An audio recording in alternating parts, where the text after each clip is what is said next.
Alright, तो in the last lecture हम लोगों ने errors in sum and difference error in if you remember error in multiplication and division यहाँ तक हमने कंप्लीट किया था. So if you remember हमने multiplication and division तक हमारा errors का कल हो गया था. So let's start with move ahead with next topic, that is error due to power of measured quantity. So you have errors due to the power of measured quantity, due to the power index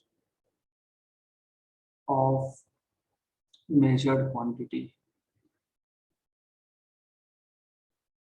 ये भी कल हमने introduce किया था. For example I told you कि हमें एक cube का वॉल्यूम मेजर करना है और आपको पता है क्यूब का वॉल्यूम क्या होता है, v is equal to length cube. तो हमने लेंथ मेजर किया, हमको एरर मिला लेंथ में, so we have error in the measurement of length. Okay, तो but this is l into l into l, v equal to l cube, मतलब volume is length into length into length. तो error in the measurement of volume delta v by v will be delta l by l plus delta l by l plus delta l by L. ऐसा क्यों? क्योंकि ये rule है. आपको याद होगा कल हमने प्रोडक्ट का रूल देखा था. अगर z equal to a into B है, a is one physical quantity, b is another physical quantity और z is product of these two physical quantities. तो इस केस में error in the measurement of z, relative error, is relative error in the measurement of a plus relative error in the measurement of b. ऐसा है, right? It is like this. तो similarly volume का जो case है, volume का भी case ऐसा ही है. यहाँ पे भी 3 बार मल्टीप्लीकेशन है लेंथ का. तो इन जनरल अगर हमारे पास इन जनरल एक फिजिकल क्वांटिटी है a, उसका हम पावर ले रहे हैं 3 और नया फिजिकल क्वांटिटी बन रहा है z.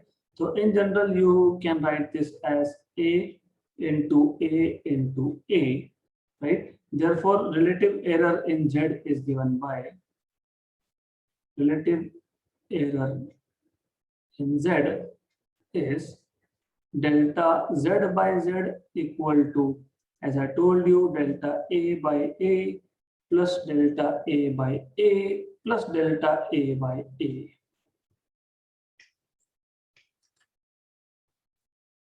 Okay, right? अभी कहाँ से आया? From the multiplication rule that we have learned. Okay, so एक काम करते हैं, लिखते भी जाते हैं साथ साथ में. Suppose you have a physical quantity, suppose you have physical quantity a. Okay, तो relative error in z is given by this rule. ये कहाँ से आया? जो रूल हमने सीखा मल्टीप्लीकेशन का, वहां से. Okay, so this is what you should no. Therefore relative error in z is 3 times relative error in a. तो delta z by z is equal to 3 times of delta a by a आ गया. This is what you have. Therefore you can say relative error in z is 3 times relative error in a.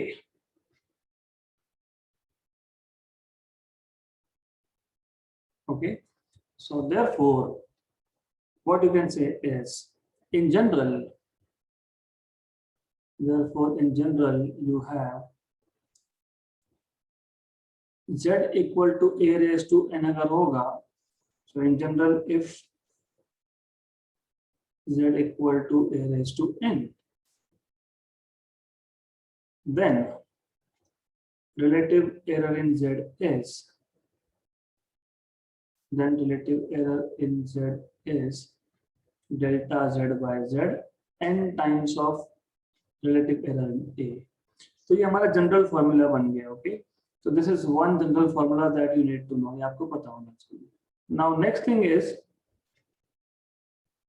अब ऐसा भी तो हो सकता है हमारे पास एक फिजिकल क्वांटिटी है A raise to some power P, दूसरा फिजिकल क्वांटिटी है B raise to some power Q, तीसरा फिजिकल क्वांटिटी है C raise to some power R। तो हमने पहला फिजिकल क्वांटिटी मेजर किया A, पावर में P है, दूसरा फिजिकल क्वांटिटी है B, उसके पावर में Q है, तीसरा फिजिकल क्वांटिटी है C, उसके पावर में R है। और हम इन सब से एक नया फिजिकल क्वांटिटी बना रहे हैं Z। अब क्वेश्चन ये है कि what is the error in Z। तो by the same logic delta Z by Z is P times of delta A by A। क्यों? क्योंकि ये रूल ही है, A रेज टू n हो तो error in Z is what, n times delta A by A। ये rule apply कर लिया। अब A और B में प्रोडक्ट था, प्रोडक्ट का रूल क्या था, अगर Z equal to A into B हो तो डेल्टा Z बाय Z क्या करते हो आप, डेल्टा Z बाय Z कैसे लिखते हो, relative error in A plus, अगर प्रोडक्ट रहा तो भी प्लस, अगर डिवीजन रहा तो भी प्लस, तो plus delta B by B ऐसा लिखते हो आप, राइट। तो ये आप ऐसा लिखोगे plus Q into delta B by B, ऐसा लिखोगे आप, ओके। प्लस अब मैंने अभी भी बताया कि Z A इंटू बी हो या Z A अपॉन बी हो, इन दोनों के लिए ही ये सेम रूल एप्लीकेबल होता है, right.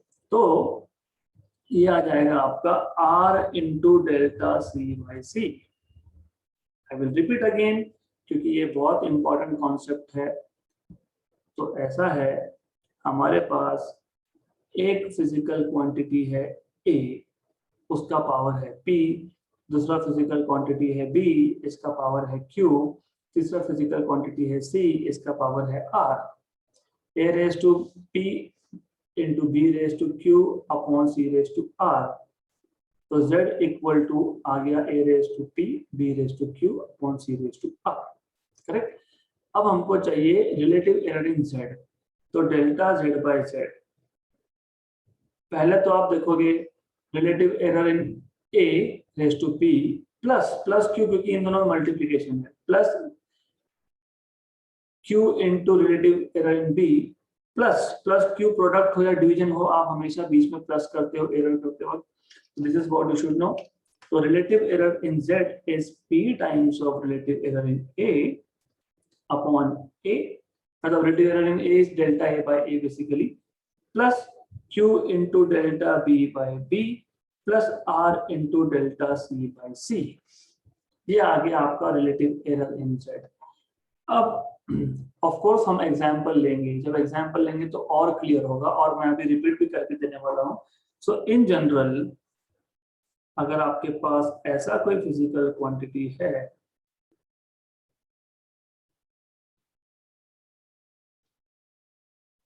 so in general if Z is equal to A raised to P into B raised to Q upon C raised to R, then you have relative error in Z as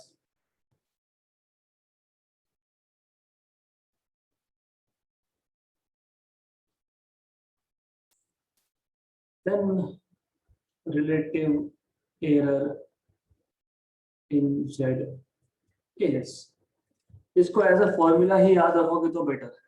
So you have to remember this as a formula. Okay, so ये पता होना चाहिए। अब logically सोचो, मान लेते हैं मेरे पास A raise to 2, B raise to 3 और C रेज टू 10 है ना। तो बाय फॉर्मूला जिसका पावर सबसे ज्यादा आएगा वो सबसे ज्यादा एरर में कंट्रीब्यूट करेगा। So the maximum contribution in the error is from a quantity which has the highest power. Okay, so ये जनरल सी चीज है। Good. So now let us quickly revise what we have seen so far. First of all, you should know what is error. बहुत simple सी चीज है। Error, मैंने कोई भी measurement लिया, कोई भी मेजरमेंट एक्यूरेट ही होगा हम नहीं बोल सकते, हो सकता है मेजरमेंट्स में एरर के सोर्सेस पर्सनल एरर भी हो सकते हैं, इंस्ट्रूमेंटल हो सकते हैं, we are not going into that. Error कैसे प्रोपोगेट होते हैं हमको ये देखना है। तो we want to revise propagation of error. तो मैं एक काम करता हूँ, we will make a table. So let's say कौन सा फिजिकल क्वांटिटी है, उसमें एरर क्या है। Okay, so let's make a table, ज्यादा इजी होगा समझने में आपको ये। सो ओके, तो फॉर एग्जांपल हमने स्टार्ट किया था, हमने बोला था कि लेट अस से हमारे पास दो फिजिकल क्वांटिटी है ए प्लस बी। एक फिजिकल क्वांटिटी ए दूसरा है बी, दोनों को ऐड करके तीसरा फिजिकल क्वांटिटी बन रहा है जेड। तो Z equals to A plus B. Okay, Z equals to A plus B, ऐसा है। तो एरर क्या आएगा इसमें, इसमें एरर आएगा delta Z equals to delta A plus delta B. This is error. Okay, right. दूसरा z equals to A minus B अगर हुआ तो इसमें भी एरर होगा delta z equals to delta A plus delta B. मतलब आप दो फिजिकल क्वांटिटीज को ऐड करके या सब्ट्रैक्ट करके एक तीसरा फिजिकल क्वांटिटी बना रहे हो, तो in that case error will be addition of errors of the two physical quantity. Error हमेशा एडिशन होता है। ओके, ऑलराइट, तो बहुत सिंपल सा केस है। देन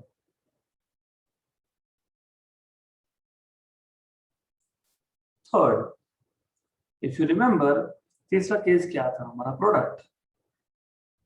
अगर हमारे पास ए और बी का प्रोडक्ट है तो यहाँ पे हम डायरेक्टली एब्सोल्यूट एरर की बात नहीं कर सकते, यहाँ पे हम बात करते हैं रिलेटिव एरर की। तो delta Z by Z is equal to delta A by A plus delta B by B, ऐसा एरर आता है यहाँ पे। So in such cases you write down relative error and not absolute error. Then अगर आपके पास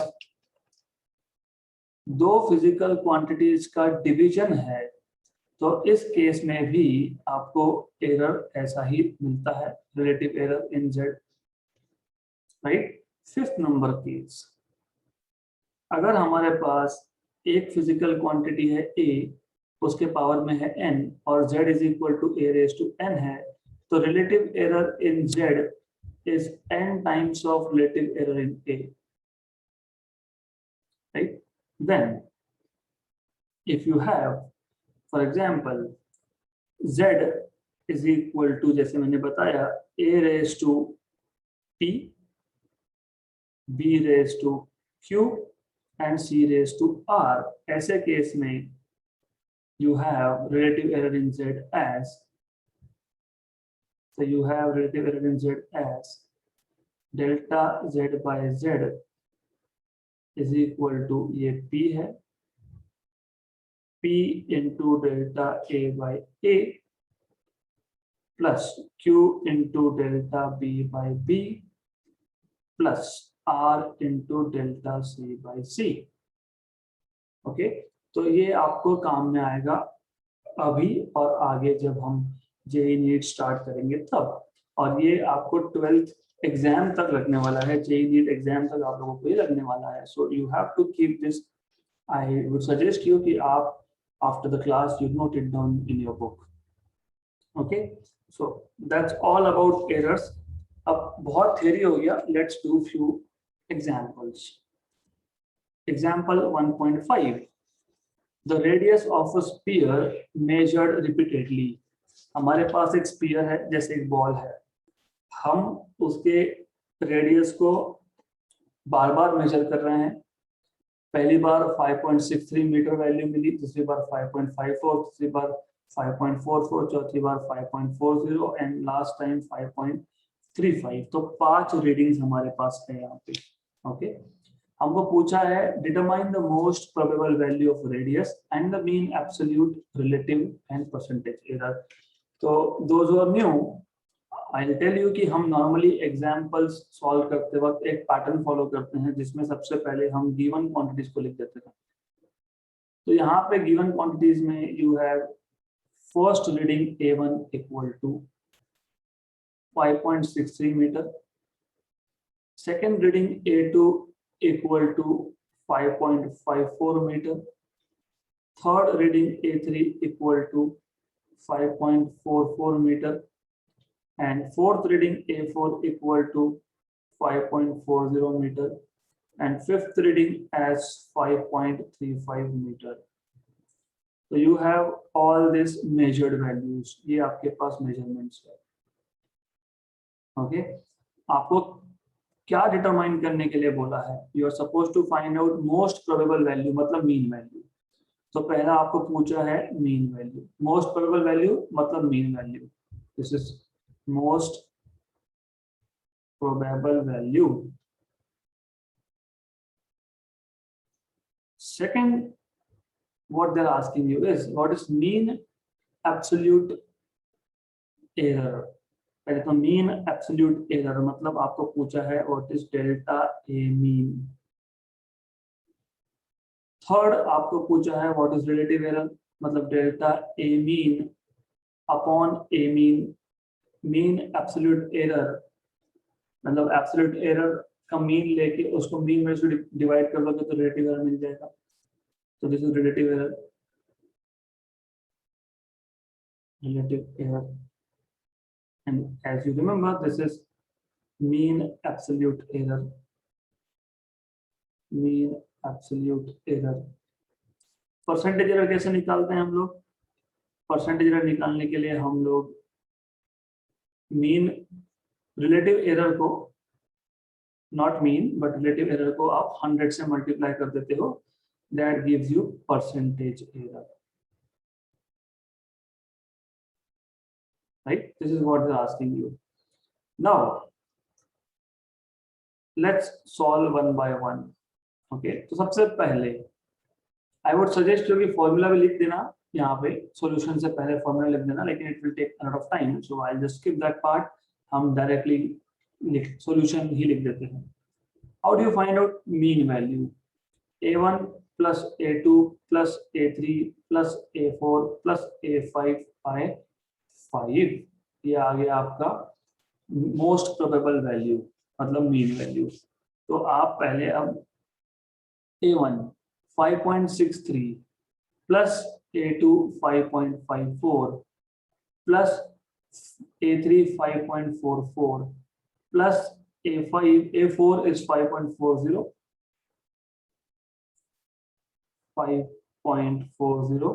and then you add last term 5.35 and then divide by 5.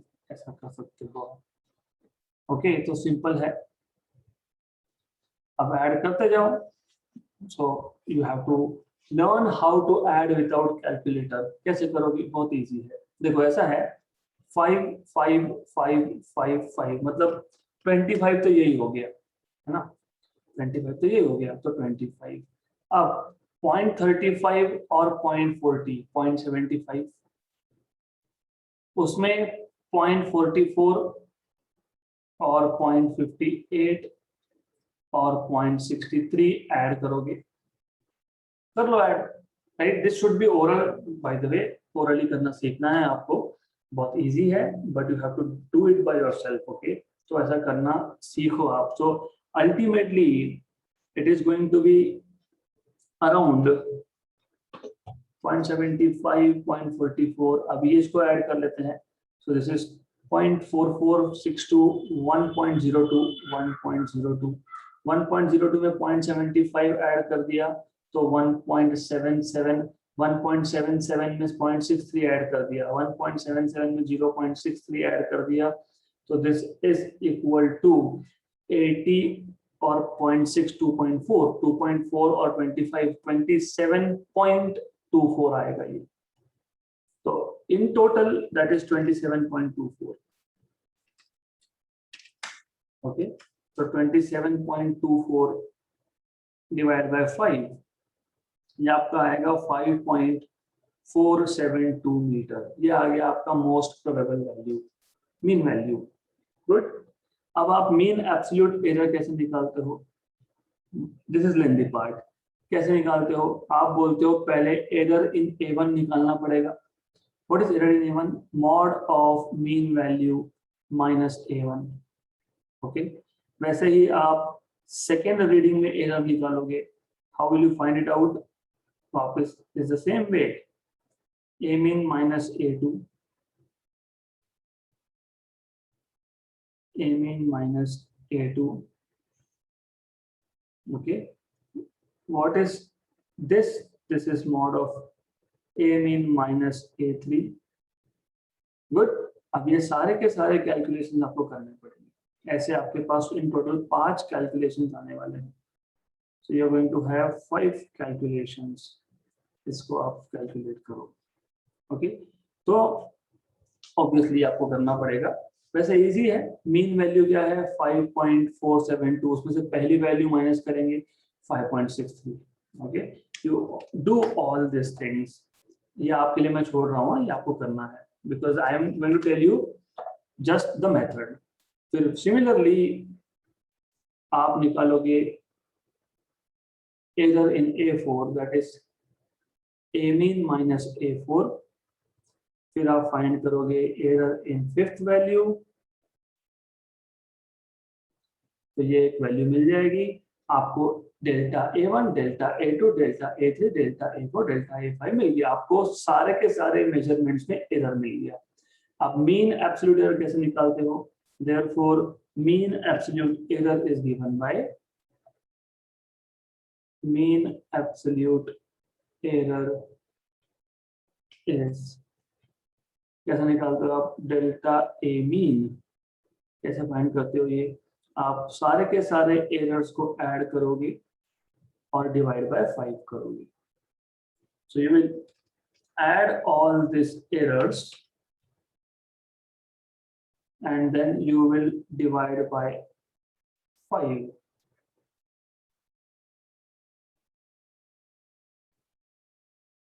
You will divide by 5। ऐसा करना होगा हमको, राइट? तो calculations I am leaving it for you because it is simple task. अब ये आप कर लो तो final answer you should be getting around 0.0904 metre. At least my calculations say that। Okay, अब रिलेटिव एरर कैसे निकालते हो? How do you find relative error? Third, है ना? हमको क्या क्या हुआ था? मीन निकाल लिया, मीन एब्सोल्यूट एरर फाइंड कर लिया, फिर रिलेटिव एरर पूछा है। रिलेटिव एरर, तो relative error is nothing but delta A mean upon A mean. Okay, तो अभी अभी आपने फाइंड किया delta A mean 0.0904 upon A mean. Mean value भी हमने यहाँ पे 5.472 निकाला है। अब देखो एक प्रॉब्लम ये भी होता है कि you are not suppose to use calculator, आप कैलकुलेटर नहीं यूज कर सकते। फिर ये कैलकुलेशंस कैसे करने हैं? तो आपको करने हैं with the help of log book. Very soon मैं एक एक्स्ट्रा सेशन लूंगा जिसमें मैं आपको सिर्फ लॉग टेबल का यूज कैसे करते हैं वो बताऊंगा। Okay, it will be very soon, right? तो लॉग टेबल का यूज कैसे करते हैं कैलकुलेशंस के लिए, I am going to tell you. मैं पूरा का पूरा आपको बताने वाला हूँ। फॉर द टाइम बीइंग ये मैंने कैलकुलेट करके रखा है, तो इट इज 0.017, राइट? ये रिलेटिव एरर मिल गया। आपको परसेंटेज एरर कैसे मिलता है? परसेंटेज एरर में आप रिलेटिव एरर को 100 से मल्टीप्लाई करते हो, तो percentage error is delta A mean upon A mean multiplied by 100। आप इसको 100 से मल्टीप्लाई करते हो, तो ये आपके पास आ जाएगा 0.017 इंटू 100। तो ये आपको फाइनली मिल जाएगा 1.7%। That is percentage error. Okay, so question बहुत अच्छा था, सिंपल था। What they are asking us is कि हमने एक स्फीयर का रेडियस मेजर किया है, बार बार मेजर किया है और हमको 5 वैल्यू मिले हैं। What is the most probable value? And as you know most probable value is nothing but average of all the values. फिर आपको पूछा है कि आप mean absolute error, relative error और परसेंटेज एरर फाइंड करो। Okay, so you can do that. कैसे? बहुत इजी है। मीन एब्सोल्यूट एरर निकालने के लिए पहले हर एक वैल्यू में एरर निकालो, फिर उन सबका मीन ले लो। रिलेटिव एरर क्या होता है? Mean absolute error bye mean value. Percentage error क्या होता है? It is basically relative error into 100. So you can easily do this, right? सिर्फ calculations के लिए हम कैसा करेंगे? How do we use log table for calculations? That I'm going to tell you later. Next question is example 1.7. ये example exactly जो हमने error analysis अभी सब किया, ये सारे फॉर्मूलाज, उसमें से एक दो फॉर्मूला वहां पे अभी यूज करना है। Example 1.7, okay. तो एग्जाम्पल 1.6 भी लेंगे हम लोग, we will take it. So first ये कर लेते हैं। The acceleration due to gravity is determined by using a simple pendulum of length L.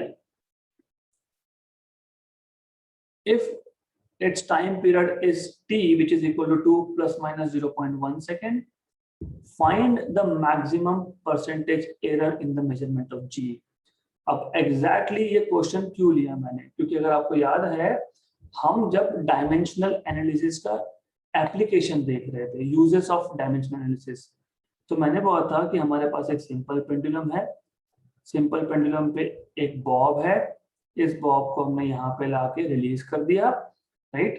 Correct. हमको फाइंड करना था कि what is the equation of time period. अगर आपको याद होगा, टाइम पीरियड आता है k under root of L by G। ये याद होना चाहिए। टाइम पीरियड मतलब अगर आपके घर में घड़ी है, उसको पेंडुलम है, तो पेंडुलम क्या करता है? पेंडुलम यहाँ से जाएगा यहाँ तक, वापस अपनी जगह पे आएगा। तो पेंडुलम स्विंग्स, पेंडुलम क्या करता है? It goes from one position to another position and comes back.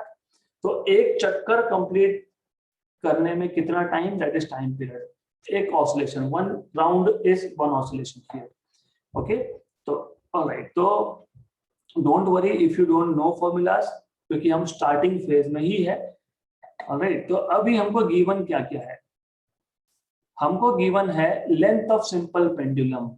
Length of simple pendulum कैसे लिखा है? देखो, 100 प्लस माइनस 0.1 सेंटीमीटर।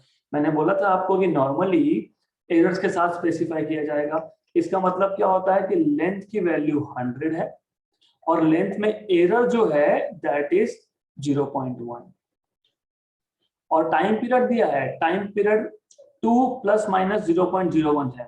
इसका मतलब टाइम पीरियड की वैल्यू 2 सेकेंड और टाइम पीरियड के मेजरमेंट में जो एरर है वो 0.01 सेकेंड।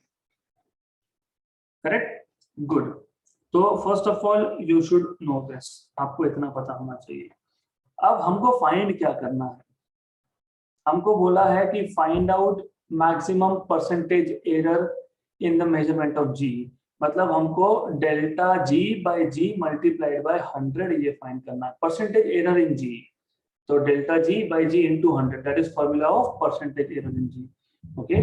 फिजिक्स में कोई भी पैरामीटर हो, उसमें परसेंटेज एरर पूछा होगा। For example percentage error in velocity, तो delta v by v into 100। Percentage error in acceleration, delta a by a into 100। Percentage error in length, delta l by l into 100। मतलब basically delta by original, change in the value upon original value into 100 is the formula for percentage error, right? तो formula, अभी हमको formula बनाना है, तो क्या करेंगे? Do you remember कि t is equal to k under root of L by g ऐसा आया था? Let us start with solution. So हमारे पास है t equal to k under root of L by g, squaring on both sides. हम इनको दोनों side से स्क्वायर कर लेते हैं, स्क्वायरिंग ऑन बोथ साइड्स। आपको मिलेगा टी स्क्वायर इक्वल टू के स्क्वायर, के कांस्टेंट है भूलना मत, एल अपॉन जी। तो जी आपको मिल जाएगा के square l upon t square, okay. तो जी का फॉर्मूला पहले बना लो, क्योंकि परसेंटेज किसने बोला है? जी में बोला है, तो जी का फॉर्मूला बन गया। Therefore, percentage error in G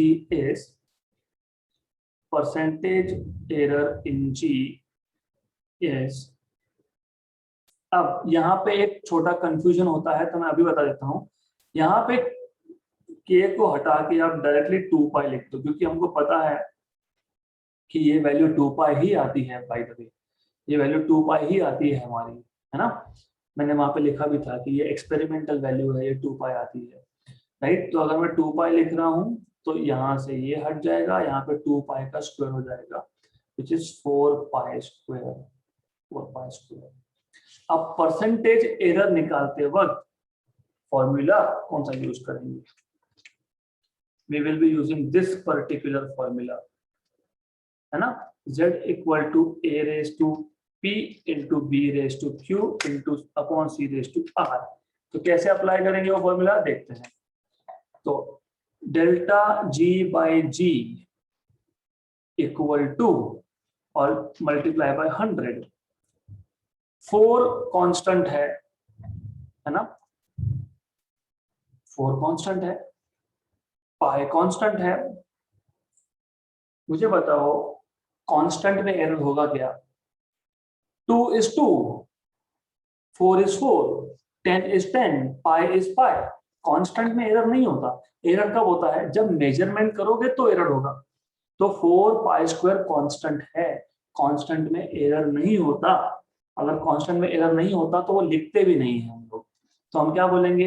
error, relative error in l, मतलब delta l by l multiplied by 100 plus, देखो याद है आपको मैंने बोला था कि यहाँ पे ऊपर 2i या नीचे 2i, ये पावर ऊपर हो या पावर नीचे हो, तो ये आपको मिल जाएगा 2 times of delta T by T multiplied by 100, ऐसा आ जाएगा ये। ओके, ये ऐसा आ जाएगा आपके पास। गुड। तो therefore you will have delta g by g multiplied by 100 equal to delta L by L into 100 plus 2 times of delta T by T into 100। delta L by L हमको पता है क्या? delta L is 0.1 by L is 100, है ना, multiplied by 100 plus 2 times of delta T पता है क्या हमको? 0.01, है ना, अपॉन T पता है क्या हमको? 2, T कितना है? 2 है, into 100। इसको सॉल्व कर लो एंड कैलकुलेशन इज सिंपल। मैं ये क्वेश्चन रिपीट करने वाला हूं, डोंट वरी। ऑलराइट, तो अब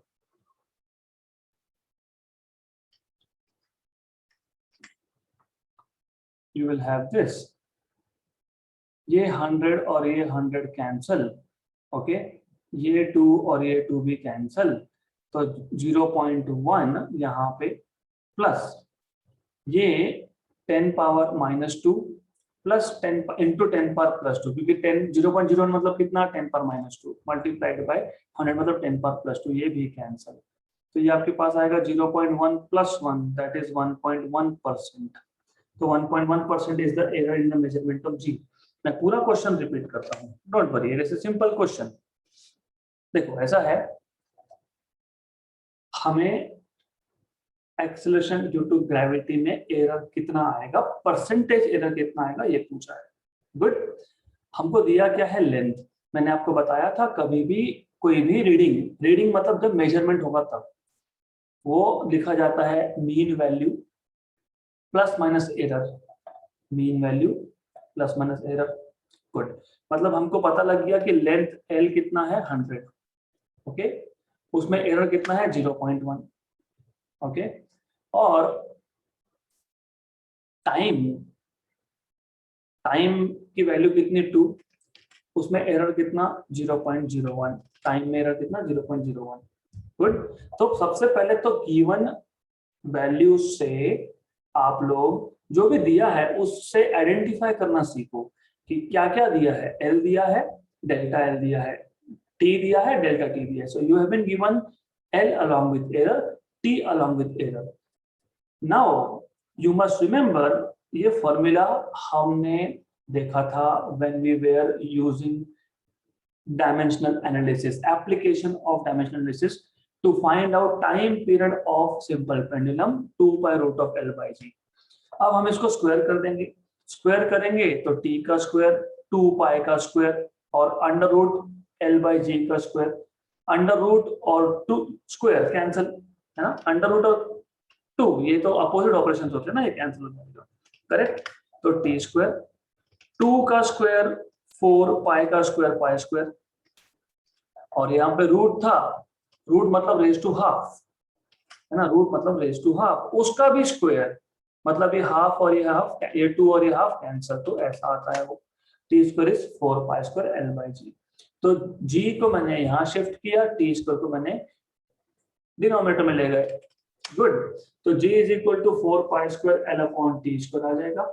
सो percentage error in g will be delta g upon g into 100, that is equal to delta L by L into 100 plus 2 times of delta T by T into 100। ये formula है, ये error analysis का formula है, याद होगा आपको, Z equals to A raised to P upon C raised to R, delta Z by Z equal to P delta A by A plus R delta C by C। ये relative error आ गया। Percentage error चाहिए तो multiply by 100 करो दोनों sides को, तो multiply by 100 करोगे तो इसको भी मल्टीप्लाई बाय 100 करोगे, इसको भी मल्टीप्लाई बाय 100 करोगे, इसको भी मल्टीप्लाई बाय 100 करोगे। तो हमने वैसे ही relative error, percentage error in g के लिए क्या किया, रिलेटिव एरर इन जी लिया, उसको मल्टीप्लाई बाय 100 किया, करेक्ट। या इसको लिखने का और एक तरीका भी होता है, इफ यू वांट, अगर आपको चाहिए तो आप ये मल्टीप्लाई बाय 100 यहाँ से हटाओ यहाँ से। तो what you can do is, आप ऐसा भी लिख सकते हो डायरेक्टली, आखिरी में मल्टीप्लाई बाय 100 करोगे तो भी चलता है, you can multiply by 100 at last also. तो आप पहले रिलेटिव एरर निकाल लो फिर परसेंटेज एरर निकालो, वैसा भी चलता है। तो it's up to you, so that is completely up to you कि आपको कैसा करना है। तो it's okay if you want to do this way, ऐसा भी चलेगा, जैसा मैंने पहले बताया वैसे भी चलेगा।